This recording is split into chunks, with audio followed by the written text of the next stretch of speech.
Back to the daily grind, and shout out to the full-time patrons. Make sure to hit subscribe if you're new and hit thumbs up if you're not a baby back bagel biting bitch boy, cause you know what time it is. It's full time. MMA.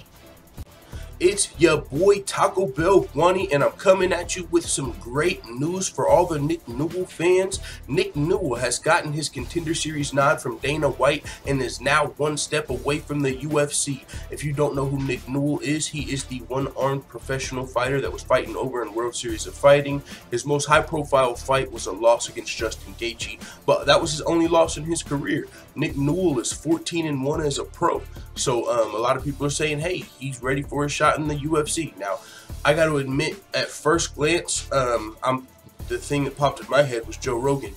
What are we doing here? But hey, man, this is the Tuesday Night Contender Series. You know what I'm saying? So I understand, like, there's a lot of people that actually think Nick Newell belongs in the actual UFC, you know what I'm saying? And I don't know if that's the case, honestly. But I do think it is a perfect place for Nick Newell is Dana White's Tuesday Night Contender Series. Because if he can come in there and get a finish and earn his contract, you can't deny him from the UFC. You know what I'm saying? The people have had Dana White even was a little reluctant, you know, to sign Nick Newell to the UFC at first. He wasn't open to the idea. A lot of the media and fans got behind Nick Newell after his most recent win and said, yo, it's time. Put him in the UFC. They met up with Dana White. I believe he has a manager, Ali Abdelaziz. If I'm not beaten, they got stuff done, and it looks like Nick Newell's going to be on Dana White's Tuesday Night Contender Series, which, and as I said earlier, is the perfect place. If you don't know about Dana White's Tuesday Night Contender Series, it's essentially like a show in the summertime where they have 5 fights every show, right? So it might be every week, 5 fights a week, and it's guys outside of the UFC that are trying to get opportunities in the UFC. And each night, only 1 or 2 people get a contract. You have to have a very impressive win, and usually it's the guys that get the impressive finishes. So it really motivates you to go in there and perform. Like, yo, if I get a knockout of the night or a fight of the night, I'm in the UFC. So now that Nick Newell's in the Dana White's Tuesday Night Contender Series, he's going to have to come in and fight better than 3 or 4 other fights to get his UFC contract. But there's a lot of guys or girls that come on the show and they win their fight, but it's not in spectacular fashion, so they still don't get that contract that night. So we'll see what happens. I've got to admit, whenever I think about the UFC, I'm thinking about the best fighters in the world, right? Nick Newell's coming over from the World Series of Fighting, and as I said, his only fighter that he fought that was UFC caliber in his career so far was Justin Gaethje, and it didn't really go his way. There's a lot of people that say, well, how is he like going to block kicks and stuff like that, you know what I'm saying? And he showed on Instagram before I saw the video, he's like, people ask, how am I going to block a kick? And he threw his little shit up there and blocked the kick. Now, I don't think that's actually going to be the same situation, you know what I'm saying? I don't know if that's how it would work in a real professional UFC fight with the highest level guys, because you don't know when the kick's coming. They're probably going to mix it up with a feint or a takedown attempt, which is also going to be pretty hard to defend. You know, you got to get your underhooks in if you're going against the highest level guys. But I will say this, I do believe Nick Newell can beat some guys. Can he beat anyone in the UFC? I don't know. We might see if he gets his contract in Dana White's Tuesday Night Contender Series. But he has beat 14 other people in his pro career. He's going to be fighting on Dana White's Tuesday Night Contender Series. So it's like a win-win kind of, because I'm definitely going to be watching that episode of Dana White's Tuesday Night Contender Series. They also signed Greg Hardy, a guy that has a little bit of reluctancy to be signed. You know what I'm saying? He's got a little bit of a history, domestic violence history, although the charges I don't think ever ended up getting pressed.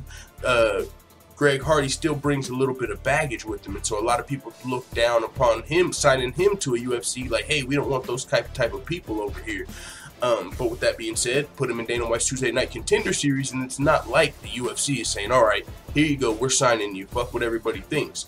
You're getting your opportunity to earn your contract, you know. So with Nick Newell and Greg Hardy, they're both in Dana White's Tuesday Night Contender Series, and they'll both have to earn their UFC contract. So I think that's a great way to enter the UFC if there's, you know, if the UFC is reluctant, because it's not really like the UFC is coming through and saying, you know what, fuck it, we're signing you. We don't care about the backlash, you know. So I think this is a great way for Nick Newell and Greg Hardy, honestly. But this is more just on Nick Newell. We touched on Greg Hardy previously.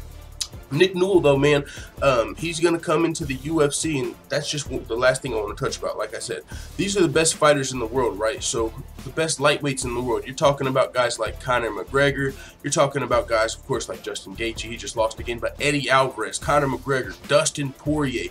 The lightweight division is one of the most stacked divisions in the UFC. So my thing is, yeah, man, Nick Newell's a beast. He's got 14 wins and 1 loss. He would for sure kick my ass. I don't train, you know. And Nick Newell's, as a pro fighter, in my mind, this is what it's like. Okay, you know, there's belting in jiu-jitsu, right? All the way from blue belt to a black belt. You know what I'm saying? So it's like Nick Newell's a guy that even if he was, I'm not going to go too far into that. I don't want to get weird with this video. But I was just going to say, you know, it's like a brown belt is always going to be able to submit a blue belt, right? But not necessarily a black belt, someone that's more experienced than them. So I think Nick Newell can beat a lot of guys up on this fucking planet. He can whoop my ass. He was beating some guys' ass in the World Series of Fighting.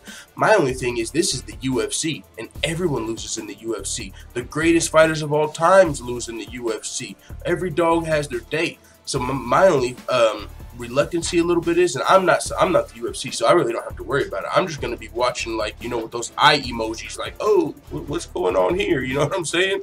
I'm gonna be watching the Nick Newell fight, and if he does make it to the UFC, I'm gonna be watching those fights, and I'm gonna just keep my eye on what goes on, because I mean, if it were my company, I would just be kind of afraid of the backlash a little bit. And when I say afraid, it just seems like it could be a bad image to the sport. Like, if you're talking about the actual UFC, if you think the outside fans are going to look at it as a sport, and then they see this dude coming through, you know, and fighting the best guys in the world with one hand, could you imagine, like, Conor McGregor putting this dude to sleep? What would the world say? You know, but he would have to get through the top 15 and stuff like that. So, I mean, it is what it is. Dana White's Tuesday Night Contender Series is the best place, I think, for Nick Newell to come through, try and get that contract. When he does get to the UFC, you know, we'll just get to we'll get there when we get there. He's got to earn his contract in Dana White's Tuesday Night Contender Series, and then he's going to have to start fighting the best fighters in the world. He could very well get the contract, because it's not like he's fighting a UFC level guy at the Contender Series. He's probably going to fight a guy like the guys he was beating up in World Series of Fighting. He clearly has some serious skills. He's got some submission wins and all type of stuff, Nick Newell. So he's got 14 wins and only 1 loss. He could very well come to the Contender Series and kick somebody's ass and make it to the UFC. My thing is, what happens when he starts fighting the fucking best lightweights in the world, the James Vicks and all of these guys that are fucking killers. This is the UFC. This ain't Bellator. This ain't World Series of Fighting. Justin Gaethje's, you know, beat Nick Newell. He's the only guy to beat Nick Newell, and that's the only guy Nick Newell's ever fought that made it to the UFC. And Justin Gaethje, you know what I'm saying, he's not necessarily known for his fight IQ. He's more known for being a fan-friendly fighter and being willing to go in there and brawl, even if it's not the best decision. But still, he lost his last 2 UFC fights, and so he's 1-2 in the UFC, and that's the only guy Nick Newell's ever fought that's competition. So we'll see what happens, man. I'm not for it or against it. I'm for the Dana White's Tuesday Night Contender Series move. I think that's really fucking smart. Let him try and earn his contract, you know, and also at the same time, it brings attention to Dana White's Tuesday Night Contender Series. So yeah, I think this is a fucking great move by the UFC. I think it's a great opportunity for Nick Newell. I'm just going to be watching with my motherfucking eye emojis. Let the full-time family know what you think in the comments. I'm out. And as always, thanks for watching this video. If you enjoyed this video, make sure you hit the subscribe button and also hit the notification bell right next to it so you're notified every time I upload a video. I'm out. This is #1 bullshit.